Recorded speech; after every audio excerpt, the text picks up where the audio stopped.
എൻ്റെ പേര് ഡോക്ടർ ഡോണി. ഞാൻ അസിസ്റ്റൻറ്റ് സർജനാണ് ഹെൽത്ത് സർവീസിൽ. എൻ്റെ അമ്മ കഴിഞ്ഞ ജൂൺ മാസത്തിൽ മരിച്ചു. വൈഫും ഒക്കെ ജോലിയൊക്കെ ഉള്ളതുകൊണ്ട് പുള്ളിക്കാരത്തി ആണെങ്കിൽ ജോലിക്ക് പോകേണ്ടി വന്നു. പുള്ളിക്കാരത്തി താമസിക്കുന്ന ആലുവ ഭാഗത്താണ്, ഞാൻ മാവേലിക്കരയിൽ. എൻ്റെ ജോലി സ്ഥലം റാന്നിയിൽ. അപ്പോൾ ആ ജൂലൈ മാസം മുതൽ ഞാൻ മിക്ക ദിവസം ഒറ്റയ്ക്കാണ് വീട്ടിൽ. എനിക്ക് സങ്കടം തോന്നിയിട്ട് ഞാനാണെങ്കിൽ വിചാരിക്കുകയും ചെയ്തു. പല പ്രാവശ്യം ഞാനെങ്കിൽ അപേക്ഷ കൊടുക്കുകയും ചെയ്തായിരുന്നു, ഒന്നൊരു ട്രാൻസ്ഫർ കിട്ടാൻ പറ്റുമോ എറണാകുളത്ത് എൻ്റെ കുടുംബമായിട്ട് ജീവിക്കാനായിട്ടുള്ള രീതിയിൽ. അപ്പം അങ്ങനെയാണ് ഞാൻ 12 നവംബറിലൊരു എൻ്റെ ആദ്യത്തെ ഉടമ്പടി എടുക്കുന്നത്. അതിനുശേഷം ഉടനെ ഞാൻ പുതുക്കിയത് 3-ാം തീയതി ഫെബ്രുവരി. 4-ാം തീയതി ആണെങ്കിൽ ഞാനാണെങ്കിൽ അവിടെ എൻ്റെ സൂപ്രണ്ടിൻ്റെ മറ്റേ നോർത്ത് പറവൂരിലെ സൂപ്രണ്ടിനോട് കണ്ട് പറയുമായിരുന്നു, മാഡം ഇവിടെ എവിടെയെങ്കിലും ഒരു വേക്കൻസി ഉണ്ടെങ്കിൽ ഒന്ന് പറയണേ. അപ്പോൾ മാഡം പറഞ്ഞു ഒരു വേക്കൻസി ഉണ്ട് ഡോക്ടറെ, ജോയിൻ ചെയ്യാൻ പറ്റുമെന്ന്. അപ്പോൾ ഇംഗ്ലീഷിലുള്ളൊരു പത്രം ഉണ്ടായിരുന്നു എൻ്റെ കയ്യിൽ.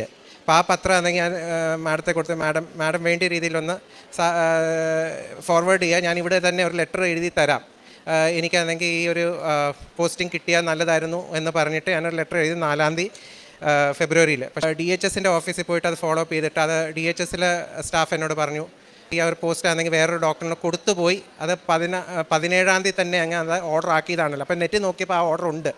എനിക്ക് ശരിക്കും സങ്കടമായി. ഞാൻ കരഞ്ഞ് ഞാൻ ഓർത്ത് ദൈവമേ നീ എന്നെങ്കിൽ എന്നെ വിട്ടോ എന്നുള്ള രീതിയിലുള്ള വിഷമം എനിക്കുണ്ടായിരുന്നു.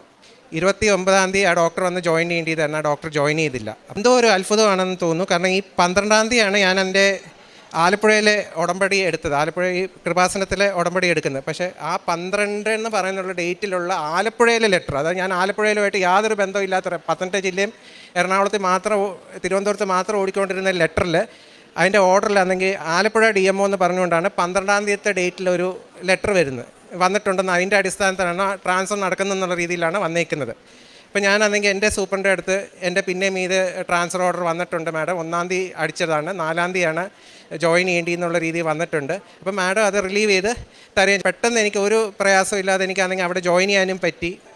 ആലപ്പുഴയിലെ മാതാവാണ് DMO ഓഫീസിലും DHS ഓഫീസിലെല്ലാം പ്രവർത്തിച്ച് എൻ്റെ കാര്യങ്ങളെല്ലാം നേടിത്തന്നത്. ഇപ്പം രാവിലെ ആദ്യത്തെ 2 ദിവസം രാവിലെ ഞാനും എൻ്റെ മോനും രാവിലെ ഒരുമിച്ചാണ് ഇറങ്ങുന്നത് വീട്ടിൽ നിന്ന്. ഇന്ന് രാവിലെ ഞാനും എൻ്റെ വൈഫും കൂടെ ഒരുമിച്ചാണ് വീട്ടിൽ നിന്ന് ഇറങ്ങിയതും. ഇത് കഴിഞ്ഞ 10 വർഷമായിട്ട് നടക്കാത്തൊരു അത്ഭുതമാണ്.